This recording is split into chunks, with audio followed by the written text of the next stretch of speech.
नमस्कार विद्यार्थी मित्रांनो आणि पालकांनो, आजचा हा व्हिडिओ खूपच महत्त्वाचा ठरणार आहे बाळांनो. आजच्या व्हिडिओमध्ये असं नका एक्सपेक्ट करू की मी तुम्हाला काही प्रश्न सांगणार आहे, काही टॉपिक सांगणार आहे जसे दर व्हिडिओमध्ये मी तुम्हाला सांगतो. आजचा व्हिडिओ हा एक जागरूकता क्रिएट करणारा व्हिडिओ आहे बाळांनो, कारण नंतर तुम्ही खूप जास्त रिग्रेट करतात. ठीक आहे, नंतर न रिग्रेट करता आत्ताच जर या गोष्टींना इम्प्लिमेंट केलं तुम्ही, तर मी गॅरंटी देतो तुमचा खूप जास्त स्कोर येणार आहे बोर्ड्समध्ये सुद्धा आणि सीईटी मध्ये सुद्धा.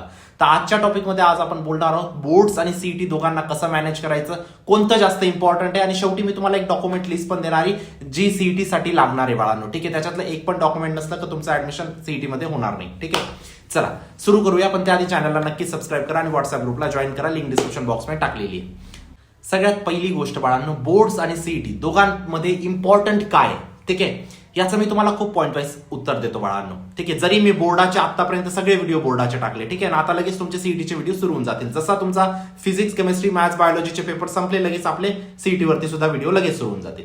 पण एक ऑनेस्टली मी तुम्हाला सांगू बाळांनो, सीईटी खूप जास्त इम्पॉर्टंट आहे as compare to boards. Board जर 10 आहे तर सीईटी 100 आहे असं तुम्ही कन्सिडर करू शकता. ठीक आहे, कारण बोर्डाचे मार्क्स तुमचे फक्त 10 ठिकाणी विचारले जातात, सीईटीचे मार्क तुमचे 100 ठिकाणी विचारले जातात, आणि तुमचं जे ऍडमिशन होतं बाळांनो इंजिनिअरिंग किंवा फार्मसी कॉलेजमध्ये ते फक्त आणि फक्त सीईटीच्या स्कोरवरती होतं. तिथं तुमचा बोर्डचा स्कोर बघितला जात नाही. बोर्डचा स्कोर केव्हा बघतात, जेव्हा तुम्ही 4 वर्ष इंजिनिअरिंग करतात किंवा फार्मसी करतात, त्यानंतर तुमचा जेव्हा प्लेसमेंटसाठी कंपनीज येतात, तुमचं ट्रॅक रेकॉर्ड बघतात, आणि त्या ट्रॅक रेकॉर्डमध्ये जर बोर्डचा स्कोर खूपच कमी दिसला तर तिथं तुमचे चान्सेस असतात की ते कंपनी तुम्हाला हायर नाही करत बेसिकली. ठीक आहे, पण जर तुमचा डिसेंट स्कोर आहे तर तुम्हाला हायर करून घेतात. ठीक आहे, म्हणजे बोर्डचा स्कोर इम्पॉर्टंट आहे, पण कितक्या लेवलपर्यंत इम्पॉर्टंट आहे ती गोष्ट पहिले समजून घ्या. सीईटी मध्ये जर तुमचे 99% आले आणि बोर्डामध्ये तुमचे 60% आली बाळांनो, तरी तुम्ही सीओईपी मध्ये शिकणार आणि तरी तुम्हाला चांगली प्लेसमेंट भेटेल, तरी तुम्ही 1 करोडचं पॅकेज काढू शकतात. पण त्याच जागेवर एक्झॅक्ट ऑपोजिट सिच्युएशन झाली, बोर्डामध्ये 98% जर तुम्ही घेऊन आले आणि सीईटी मध्ये 60% आणले, तुम्हाला महाराष्ट्रातल्या कोणत्याच कॉलेजमध्ये ऍडमिशन भेटणार नाही. तुम्हाला परत 12वी करावी लागेल किंवा परत सीईटीला बसावं लागेल. गोष्ट समजते? म्हणून एक गोष्ट लक्षात ठेवा, सीईटी ऑलवेज इम्पॉर्टंट आहे. ठीक आहे, आता बोलूया दोघांना कसं मॅनेज करायचंय. पण त्या आधी एक महत्वाची गोष्ट बाळांनो, एका कॉलेजबद्दल तुम्हाला माहिती सांगायची. आता एक गोष्ट लक्षात ठेवा बाळांनो, इंजिनिअरिंग प्रत्येक विद्यार्थ्याला करायची. ठीक आहे, पण मी तुम्हाला एक स्टॅट सांगू शकतो. ठीक आहे, 83% असे विद्यार्थी असतात बाळांनो दरवर्षी. ठीक आहे, ज्यांच्याकडे ना इंटर्नशिप आहे ना जॉब आहे बाळांनो. ठीक आहे, कारण 50% जॉब तर एआयनेच खाऊन घेतले. ठीक आहे, तुमचं डिबगिंग झालं, तुमचं रुटीन कोडिंग झालं, ठीक आहे, तुमचं टेस्टिंग झालं, या सगळ्या गोष्टी एआयच करून घेतोय बाळांनो. आता 50% काम तर एआयनेच केलेलं. मग आता सगळ्यात मोठा क्वेश्चन आपल्या डोक्यात येतो. ठीक आहे, 83% विद्यार्थी इंजिनिअरिंग विद्यार्थी ज्यांना जॉब नाहीये किंवा इंटर्नशिप नाहीये. ठीक आहे, मग इंजिनिअरिंग करायची का, करायची तर कोणत्या ब्रांच मधून करायची, हा सगळ्यात मोठा प्रश्न विद्यार्थ्यांना पडतो. ठीक आहे, आणि जर 50% एआयने जॉब जात आहे तर तुम्हाला इंजिनिअरिंग कोणत्या ब्रांच मधून करायची, कोणत्या ठिकाणून करायची, हा सगळ्यात मोठा प्रश्न तुमच्या डोक्यात आला पाहिजे. लास्ट इयर बाळांनो एक कॉलेज होतं ज्याच्याबद्दल मी आधी पण बोललो होतो, एआय फर्स्ट कॉलेज आहे ते भारतातलं. ठीक आहे, त्याचं नाव आहे मिराई स्कूल ऑफ टेक्नॉलॉजी. ठीक आहे, जिथं तुम्हाला कम्प्लिटली एआय शिकवलं जातं बाळांनो. तुम्हाला एक बीटेक डिग्री भेटते 4 वर्षाची रेप्युटेड इन्स्टिट्यूट मधून, जसं की तुमचं हायटेक सिटी झालं, रथिमान इन्स्टिट्यूट झालं, अशा कॉलेजेसमधून तुमची बीटेक डिग्री तुम्हाला भेटते. डिग्री तुमची असते बाळांनो BTech CSC in AI and ML. ठीक आहे, म्हणजे ती एकदम प्रॉपर डिग्री तुम्हाला भेटते इंजिनिअरिंगची. इथं मेन काम मिराई करतं बाळांनो. ठीक आहे, तुमचे टीचिंग लॅब्स, एआय लॅब्स, तुमचं टीचिंग एक्सपिरियन्स, मेंटरशिप, या सगळ्या गोष्टी मिराई हँडल करतं. ठीक आहे, तुम्हाला डिग्री तर बीटेकची भेटते, जशी नॉर्मल अप्रूव्ड डिग्री असते गव्हर्नमेंटची, पण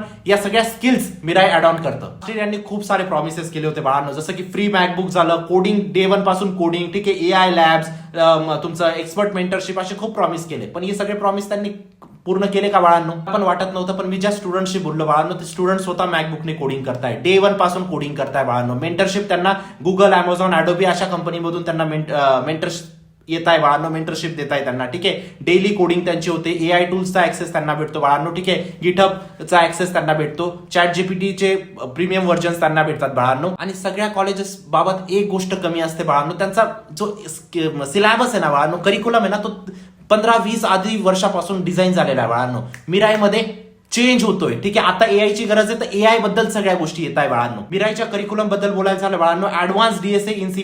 ठीक आहे, त्यानंतर मॅथमॅटिक्स फॉर एआय. ठीक आहे, फुल स्टॅक डेव्हलपमेंट, तुमचं डेली ऍप्टिट्यूड किंवा कम्युनिकेशन वर्कशॉप, या सगळ्या गोष्टी इन्क्लुडेड असतात. तर सगळ्यात मोठा प्रश्न, या कॉलेजमध्ये जायचं कसं. ठीक आहे, आता तुम्हाला आहे ना, मी लिंक डिस्क्रिप्शन बॉक्समध्ये टाकलेली आहे. ठीक आहे, तिथून तुम्ही एनरोल करू शकतात. 1 फेब्रुवारीपर्यंत तुम्ही एनरोल करू शकता. 2 आणि 3 फेब्रुवारीला यांची एक एक्झाम होणार आहे. ठीक आहे, तेवढी एक्झाम द्यायची फक्त तुम्हाला. आता तुम्हाला डिसिजन घ्यायचं आहे बाळांनो, तुम्हाला त्या 83% विद्यार्थ्यांमध्ये जायचंय का 17% विद्यार्थ्यांमध्ये जायचंय. ठीक आहे, मी गॅरंटी देतो बाळांनो, तुमचं भविष्य या कॉलेजमध्ये खूप जास्त ब्राईट होणार आहे बाळांनो. ठीक आहे, नक्कीच एनरोल करा, लिंक डिस्क्रिप्शन बॉक्समध्ये टाकली. बॅक टू द पॉइंट येऊया बाळांनो. ठीक आहे, आता तुम्हाला फोकस कशावरती करायचा आहे, बोर्डावरती का सीईटीवरती. ठीक आहे, आता तर असा वेळ आहे ना बाळांनो, बोर्ड तुमच्या एकदम तोंडात आलेलं आहे असं समजा तुम्ही. ठीक आहे, बोर्डाला सगळ्यात आधी प्राधान्य द्या. ठीक आहे, आतापर्यंत मी तुम्हाला सांगत होतो की बोर्डाला सीईटीला 1 तास दररोज काढा. ज्या विद्यार्थ्यांनी ऐकलं असेल त्यांचा तर फायदा झालाच असेल. ठीक आहे, पण ज्यांनी नाही ऐकलं अजून पण रिग्रेट करण्यासारखी काही गोष्ट नाही आहे. ठीक आहे, जर तुम्ही आता बोर्डाला प्राधान्य दिलं सगळ्यात जास्त, तर कमीत कमी बोर्डाच्या माध्यमातून सीईटी साठी सुद्धा तुम्ही प्रिपेअर होताय.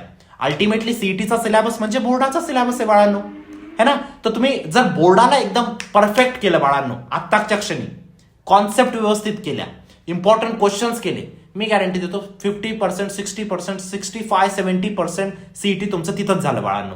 तुम्हाला वेगळं काही करायचं नाही. वेगळं जे करायचंय ते म्हणजे प्रॅक्टिस, ट्रिकी क्वेश्चन्स, ते आपण करू ना. जसं बोर्ड झाला आपलं 24 फेब्रुवारीला तुमचा बायोलॉजीचा पेपर संपतोय वाटतं. ठीक आहे, 24-25 फेब्रुवारी पासून आपण सुरू होऊन जाऊ ना सीईटी साठी. बॅक टू बॅक दिवसाचे 2-2, 3-3 व्हिडिओज टाकणार आहे मी सीईटी साठी. ठीक आहे, कारण 2 वेळा सीईटी होणार आहे, आपल्याकडे चान्स आहे बाळांनो.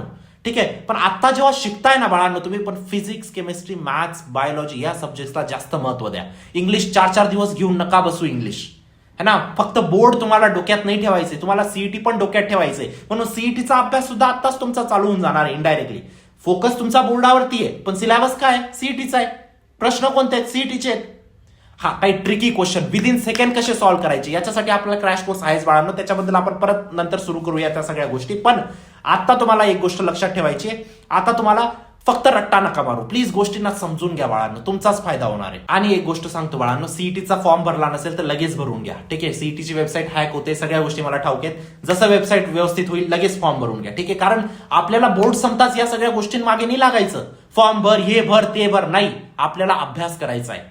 ठीक आहे, दुसरी गोष्ट, काउन्सिलिंग वगैरे सगळ्या गोष्टी मी करून देईल तुमच्या. ठीक आहे, कोणत्या कॉलेजमध्ये जायचं, तुमच्या टक्केवारीनुसार, तुमच्या कॅटेगरीनुसार, तुम्ही ओबीसी, एससी, एसटी ज्या कॅटेगरीचे असणार त्यानुसार कोणतं कॉलेज तुमच्यासाठी बेस्ट आहे, सगळ्या गोष्टी मी तुमच्या करून देईल. त्यासाठी तुम्हाला घाबरायची गरज नाही. पण आता तुम्हाला फोकस करायचा आहे. ठीक आहे, एक गोष्ट लक्षात ठेवा. दुसरी गोष्ट म्हणजे डॉक्युमेंट्स, आत्ताच्या क्षणी सगळे डॉक्युमेंट्स रेडी करून ठेवा बाळांनो. ठीक आहे, बोर्डाचा अभ्यास करताना चालू द्या ना, पप्पांना सांगून ठेवा, पप्पा डोमिसाईल काढून आणा, पप्पा नॅशनॅलिटी काढून आणा. या सगळ्या गोष्टी आता रेडी ठेवा. फेब्रुवारीच्या आधी तुमची फाईल रेडी पाहिजे बाळांनो. एप्रिलमध्ये सगळे डॉक्युमेंट्स तुम्हाला लागणार आहेत. कोणकोणते डॉक्युमेंट्स परत एकदा सांगतोय, domicile certificate, nationality certificate, gap certificate जर तुम्ही ड्रॉपर आहात तर, तुमचं caste validity certificate, caste certificate. जर तुम्ही ओबीसी, एससी, एसटी, एनटी अशा कॅटेगरीमध्ये असतात तर तुम्हाला कास्ट सर्टिफिकेट, कास्ट व्हॅलिडिटी लागेल. जर तुम्ही ओबीसी किंवा एनटी कॅटेगरीमध्ये आहात तर तुम्हाला नॉन क्रिमिलियर पण लागेल. त्यानंतर तुमचं ईडब्ल्यूएस सर्टिफिकेट पाहिजे जर तुम्ही ईडब्ल्यूएस कॅटेगरीमध्ये आहात तर. त्यानंतर तुमचं 12वी बोर्डाचं मार्कशीट जे तुमचं येणार आहे, 10वी बोर्डाचं मार्कशीट जे तुमचं आलेलं असेल, एमएसटी सीईटीचं मार्कशीट जे तुमचं आता येणार आहे. ठीक आहे, परीक्षा झाल्यानंतर. तर हे डॉक्युमेंट्स तुमच्याकडे पाहिजे. ठीक आहे, त्यानंतर आधार कार्ड तुमचं ओरिजिनल पाहिजे तुमच्याकडे. ठीक आहे, बँक पासबुक काढून ठेवा. ठीक आहे, तुमच्या स्कॉलरशिपसाठी त्या सगळ्या गोष्टी लागतात. फोटोज काढून ठेवा, सेपरेट ईमेल आयडी ठेवा, सेपरेट नंबर ठेवा तुमचा नॉर्मल, जेणेकरून सीईटीचा कोणताही मेसेज मिस नको व्हायला. तर हे बेसिक डॉक्युमेंट्स आहेत जे तुमच्याकडे असले पाहिजे बाळांनो. ठीक आहे, तर या सगळ्या गोष्टी होत्या आजच्या व्हिडिओमध्ये. आजचा फक्त एक जागरूकता क्रिएट करणारा व्हिडिओ होता बाळांनो. आणि मला थोडंसं मिराई स्कूल बद्दल पण सांगायचं होतं तुम्हाला. ठीक आहे, उद्यापासून आपले परत फिजिक्स, केमिस्ट्री, मॅथ्स, बायोलॉजीचे लीक पेपर्स वगैरे सगळ्या गोष्टी येणार आहेत. ठीक आहे, फक्त तुम्हाला सपोर्ट दाखवायचा आहे. मी खूप काही आणणार आहे बाळांनो. भेटूया नंतरच्या व्हिडिओमध्ये. तोपर्यंत बाय, टेक केअर, थँक्यू.